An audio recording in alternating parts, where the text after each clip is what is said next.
Welcome to On the Edge with April Mahoney Brains. Here, this is the spot where the conversation is pointed, the guests are sharp, and the responses are never dull.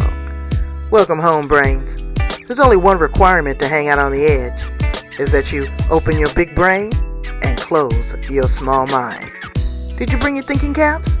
It's time to put them on, because the conversation starts now.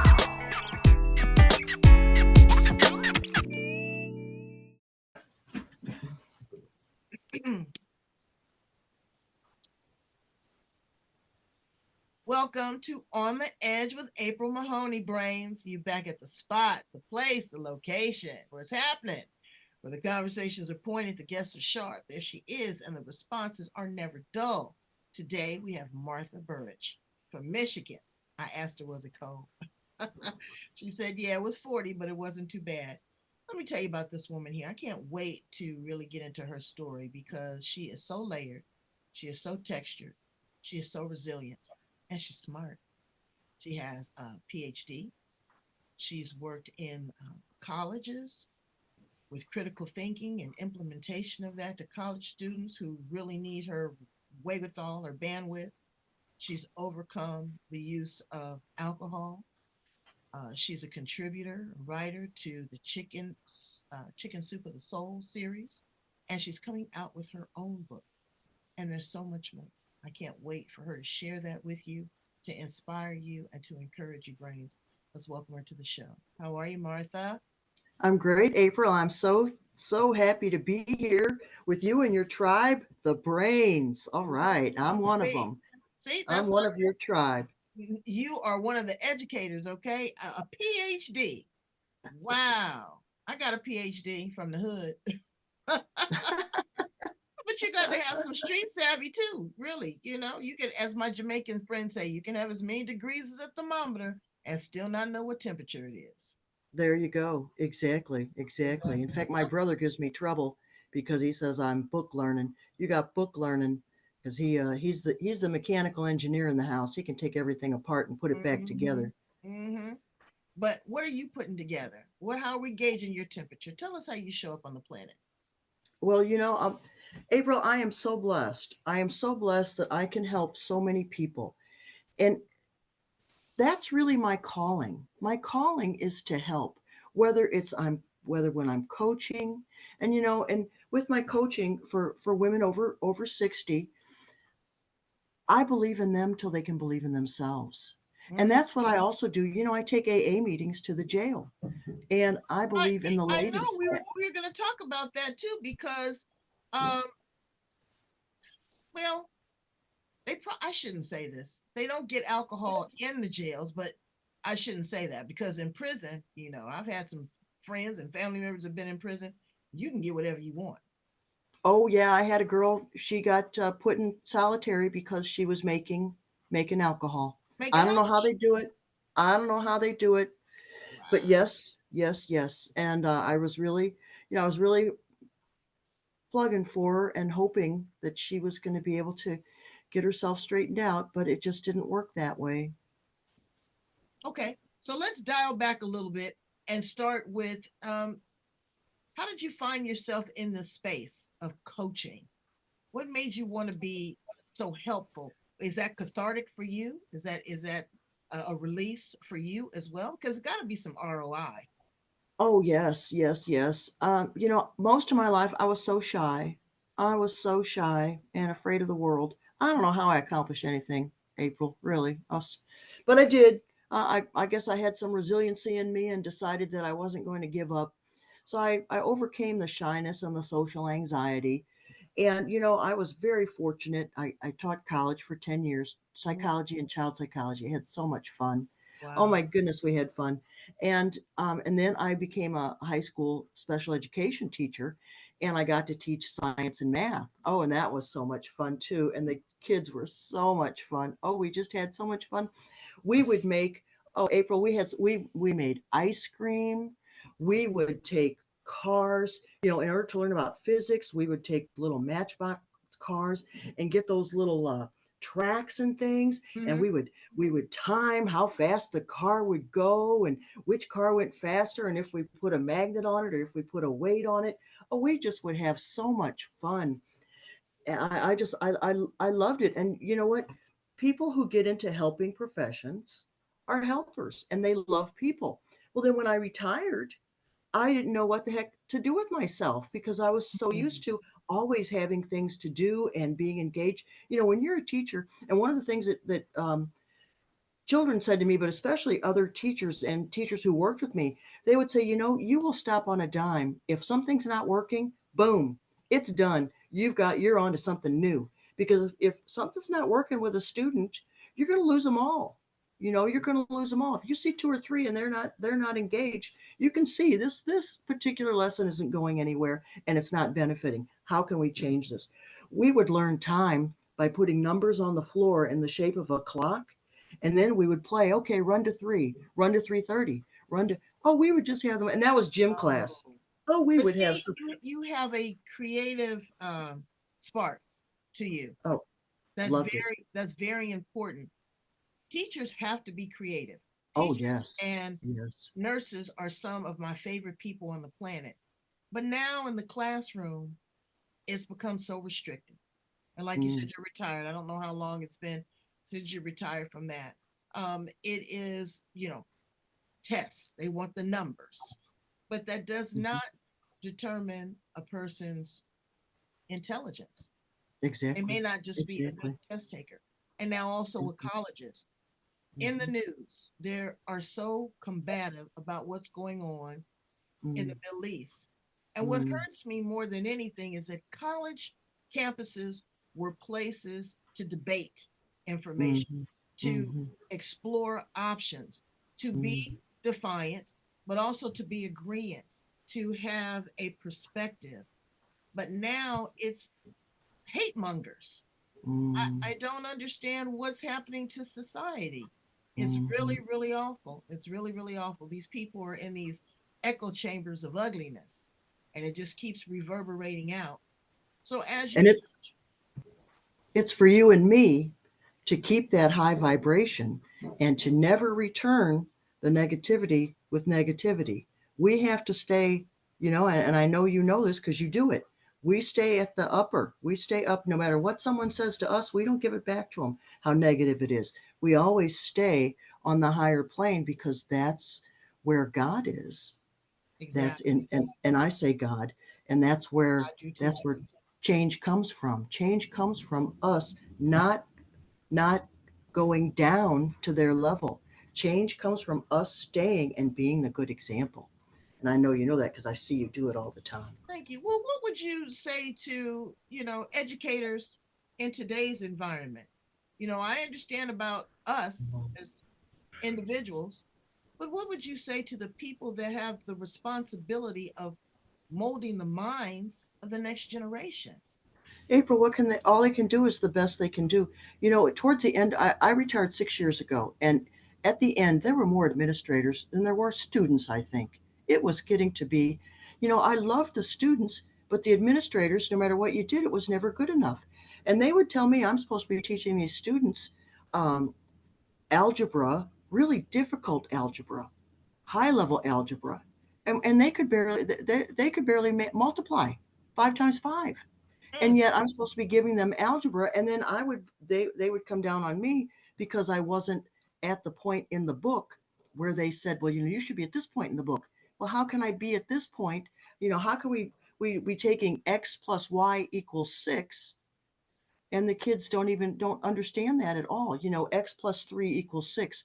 The kids don't understand how to get there. We could start there. We could maybe get there, but then if it was any more difficult, like x squared plus 3 equals right. 20, it was just way beyond it. But then they were expecting me to teach that, and then I got called on the carpet. Well, why aren't you? We went over this. You should be at this lesson. And I'd say, you know what? I've got to be where the kids are, and I've got to take them from where they are. It's just like if you have a rotten tooth, the dentist can't just come in and pull it out. He's got to look at that tooth and he's got to decide, well, what exactly are we going to do here? Maybe we don't need to pull it. Maybe it just needs a little bit of a filling. Maybe we just need to clean around it. and each tooth is different. So we can't just take all these children in the classroom and say, well, here's what here's what they all have to know. And that's the pain with testing. There's no fun in education. We used to make, oh, I'd have so much fun. We'd make ice cream and the kids would learn how stuff freezes and how you have to shake up the cream and make it get thick and how long it has to be in the refrigerator. We do all these experiments. I couldn't do that anymore. No, it all had to be book learning. I had to take away all my experiments and all my fun out of my classrooms. It was all book learning. I remember science was my favorite. I still remember his name, Mr. Ishibashi. And I tell you, Oh, when he saw colored smoke or something blow up, or it was just amazing. I just thought he was. I thought he was the greatest thing since Superman. I really did. oh, But you that's have a all this blessing. joy. You have all of these accolades. How did alcohol find its way in the mix? Well, I always drank, but on the weekends. I was never a daily drinker. That just wasn't for me. But then when I retired, then I had nothing to do all day. And that has been researched. That's pretty typical that when people retire, then they start drinking and whatever else. The next thing you know, I'm drinking every day.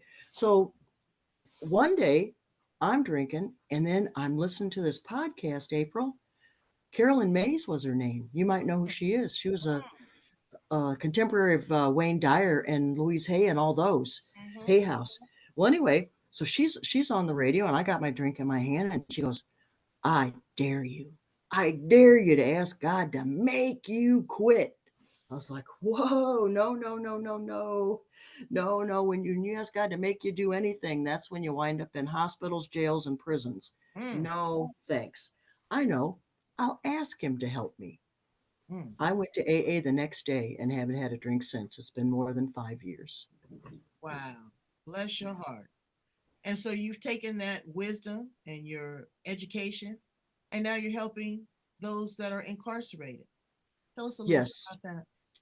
Yes. And it's not easy. It's not easy to get into the jail to Oh, host a meeting. You know what I mean? It's easy to get in there to break a law, but it's not easy to get in there if you're a law abiding citizen and you want to help people. So I had to go through the whole thing, the fingerprints and all that stuff. But luckily, I don't have a record and I've never been in jail.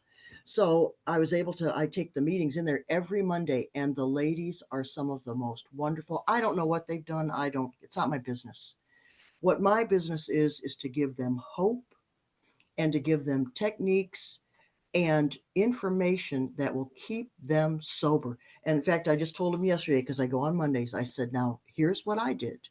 I said, no matter what happens today, I will not drink. I said, and you know what? If you take the same attitude and make that decision, you will stay sober.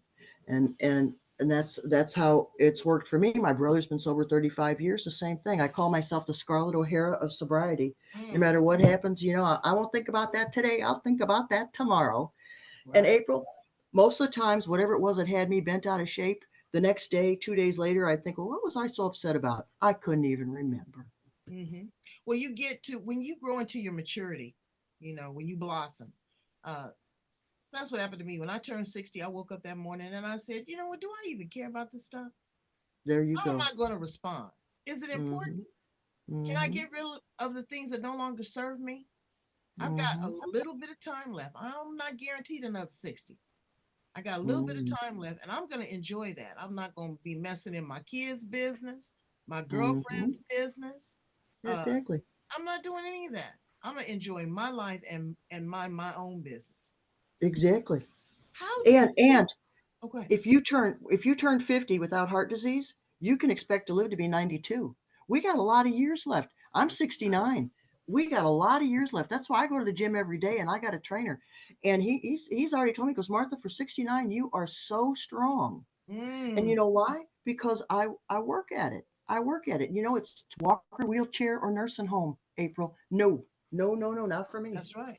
But you work the muscle memory of the mind. Uh-huh. Yeah. Yeah. How in the And world did you get selected to be a contributor into the chicken, the I know. I so, know. I wrote a story. yeah, the chicken Yeah. soup for the Chicken soul. soup for the soul. I wrote Chicken a soup story. for the I wrote soul. a It story. is that is amazing. Yeah. Yeah, and Jack Canfield said he'll endorse. He's endorsing my book that's coming out in March. Yes, Mm, you can raise happy, responsible children. So mm, yes, mm. I'm excited. Tell us a little bit about that book. Well, yes, you can raise happy, responsible children is all about developing self-esteem. And in fact, I am giving talks at the libraries here, how to develop self-esteem, and also self-esteem is so important, and parents need help. That's the book came about. I wrote it years ago when my son was small, and I put down everything that helped us, and and then I forgot about it. Then I opened up a drawer one day, and there it was. I said, Martha, it's time to publish this. Time to get this. So Right. I have added to it, and it's in second edit right now. It's going to second edit, and then it should be ready by March. Yeah, That it's all feel those. good to know that you are creating a legacy, that there will be something that will, it's like musicians. My brother was in the music industry, and I look back at his discography, and, he played with the Beatles and Michael Jackson and Oh, you know, wow. Elton John. He was just on everyone's music, and he's gone on to glory. But when I Mm. hear those songs, it still comes to life. So now Yes, you are going to have this in addition to Chicken Soup for the Soul, but this is yeah, going to be your own body of work. Tell us that's a right. little bit about the writing process. I know that you are, a scholar. You've got a PhD and a teacher, and you're real smart. But where do you go? Where's your headspace when you try to compose something that you want to write and publish? Well, you have to think about what does the reader need. It's not what I want to write. What information is going to be useful for a parent? What does a parent need to know, and how can I write that in the easiest way to consume? Because we've all read through things that are really have great information, but it's so hard to get to that information. You have to read so much and read between the lines and try to figure out what they're saying. So it's really it just and sometimes a lot of things, April, and I bet you feel this too. Some stuff is just inspired. You know how some days it just flows. It just things just flow out of you. Mm-hmm. Uh, Especially when you have something to say.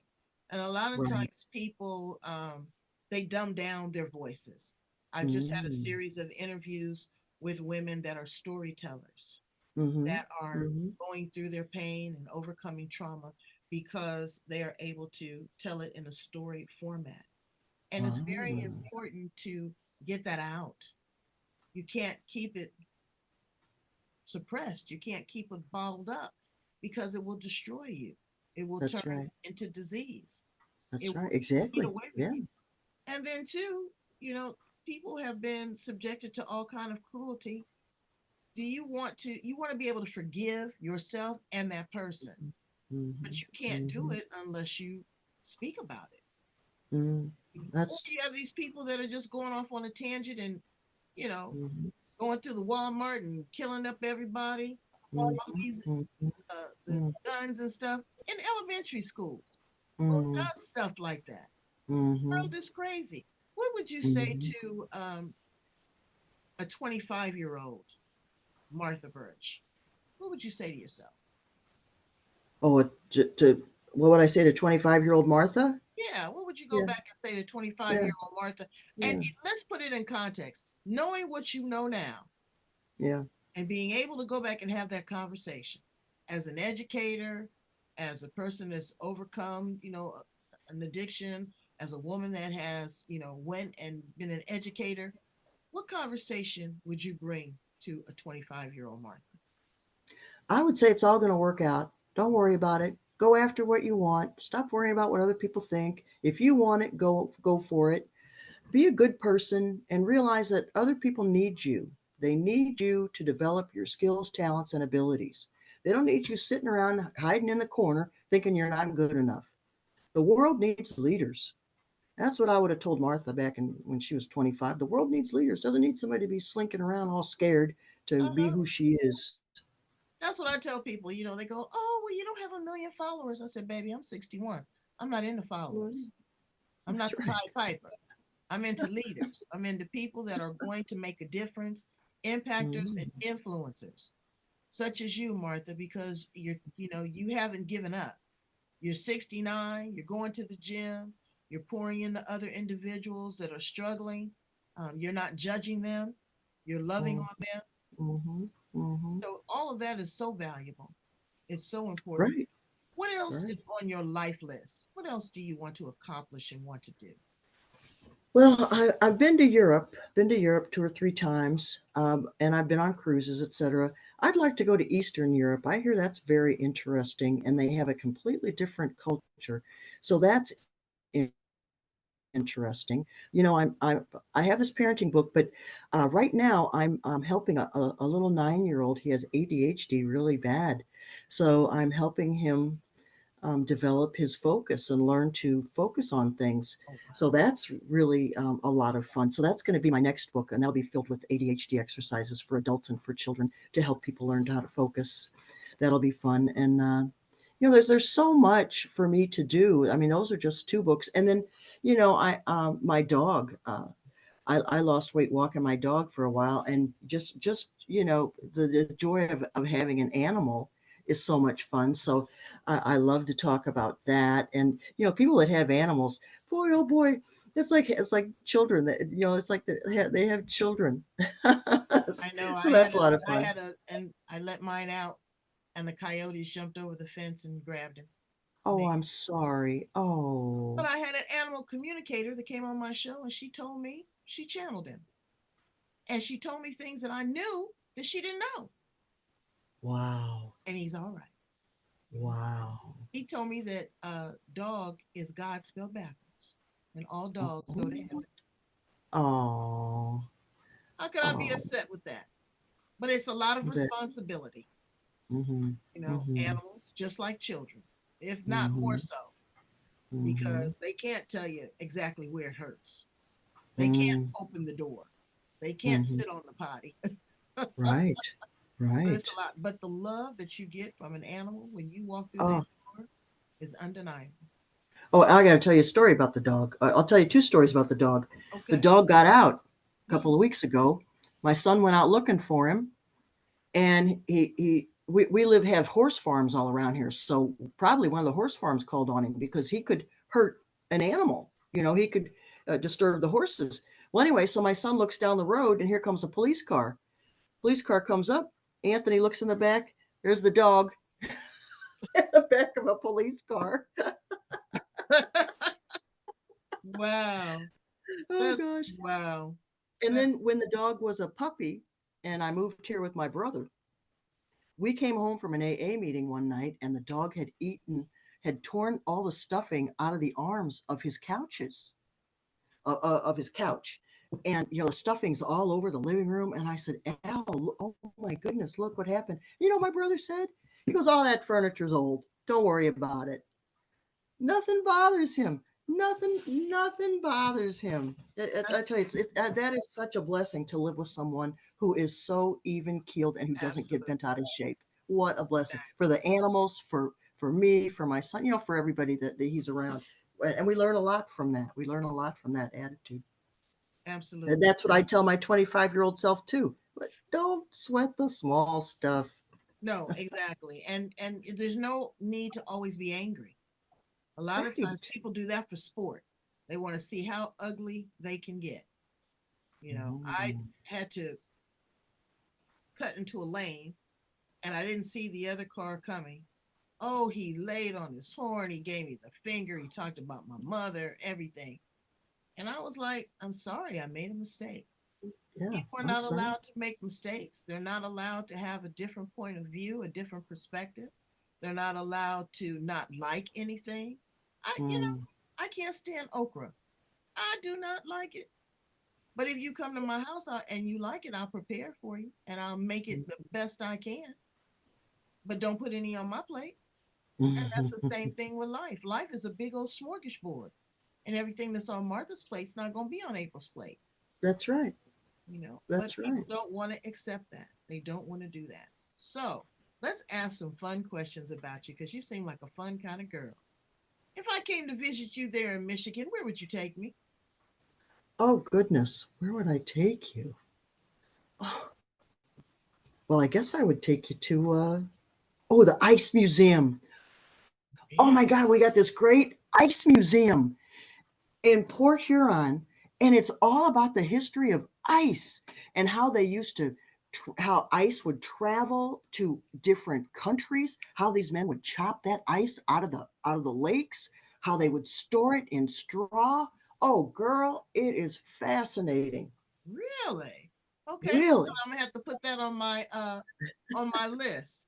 So Michigan is known as the Motor City. Do they Yeah. still have some good music and some good little juke joints there to go hang out and get some barbecue and do some dancing? Well, I don't do too much of that anymore. So I'm more of a homebody. But yeah, there's plenty of good restaurants, good places to go, I good can't places. imagine you being a homebody. Yeah, I'm out. I am. I'm out so much. I get out a whole lot. Yeah, yeah. How did you maintain that 50-pound weight loss? Well, you got to be vigilant. Got to go to that gym every day, and you have to do the same thing with food that you do with alcohol. I'm not eating that donut today. Right, right. And you plan for it. You plan. You know what? On Friday I'll have a donut. Or on you plan your meals. Also, I only eat at the kitchen table. I don't eat in front of the computer. None of that. That cuts down on a lot. A lot of that chip eating and stuff like that. Mm-hmm, That cuts down mm-hmm. on all that. Yeah, because you're snacking. My girlfriend said, "Well, Hmm. you know what? Are you eating for entertainment?" And sometimes you are, That's because for you're being sure. amused by it. That's for But sure. everything on the television, I mean, every Oh, commercial is a food commercial. So you really have to have your mindset. You have to be disciplined. hmm You have to be hmm consistent. oh, April, it's either food or disease, Mm-hmm. right? Every commercial is either a food commercial or disease. I Oh, don't have a TV. I haven't had a TV in 20 years. And really? yeah, it's the best thing ever happened to me because I don't have all that downloaded into my mind anymore. Don't have to. But even now, listening to the radio sometimes, they'll catch me with they start talking about diseases, and whoop, I turn And that all right the off. disclaimers for the medicines. It's no Oh, good. good It's no Lord. good. Oh, If you were an appliance in the kitchen, what appliance would you be? girl, I'd be the air fryer Me too. Why? because you can cook anything in it and it comes out fabulous. It does. It does. I got an air fryer. I've got a new stove, and there's an air Ah. fryer built into it. And I wasn't using it. And my husband made some chicken wings, honey, make you want to come up out the ground. They were so good. There you go. There It you go. is really good. If you were a flower in the garden, Martha, what flower would you be? I'd be a rose because roses have the highest vibration of any flower. Really? 320 megahertz, yes, and they stand for love and rejuvenation. Wow. I would be a tulip. Oh, They why? come in many colors and they just grow. And then when they bloom, they're just wild and they just go all over the place. They just do whatever they want to do. And I love tulips. That's great. I absolutely. If you could travel through time and space, what Yeah. period would you land in and why? I'm happy right now. You know what? Today's all I have. Yesterday's gone. Tomorrow's not here. I have this moment, and Wow. this moment, I'm making the best of every moment because that's what I tell the gals in the jail. You know what? Your life is this minute. Your life doesn't start when you get out of here. Your life is now. You are in a university, ladies. This is a university, and Oh, if you are smart, you'll watch and you'll learn. mm, mm, mm. Wow. Sometimes I know that that's a heavy load for them to carry, Oh but they yeah. appreciate that because there's not that same overcomer conversation. You are teaching them to live in the present and to live in now. Martha, What you have else can we do? What else can we do? nothing, nothing. You know, these people all they talk about is yesterday. Yesterday, what about today? What are you doing today? People Wow, need you today. they do. Yeah. You have been such an amazing guest. I want my brains to be able to touch you, to be able to look forward to your release of your upcoming book, and to just kind of tap into the wisdom. Please tell my brains how to get in contact with you. Well, there's my website, marthaburich.com. Or yes, marthaburich.com. And I have a great little document on there that if they want to go to the website, marthaburich.com, and just give me their email, and I will send that document out to them right away. It's the 7 ways to change your life now. Not tomorrow, now. 7 ways to change your life now. I'm going to put all your information in the show notes as well as at the back of the interview. Brains, it's time to appreciate in the moment. You know, let's stop wishing for tomorrow. And like Martha said, yesterday is already gone. All we have is the present, and the present is the gift. Thank you Mm. so much for being here on the Edge. Brains, go in and do your due diligence. I need you to love, like, share, and subscribe. Love, like, share, and subscribe to me and Martha. If you have a question, leave a comment. Share with a friend. Okay? Thank you so much, Martha. You're the best. I appreciate you. Thanks. Ditto, April. Bye, Brains. Bye, brains.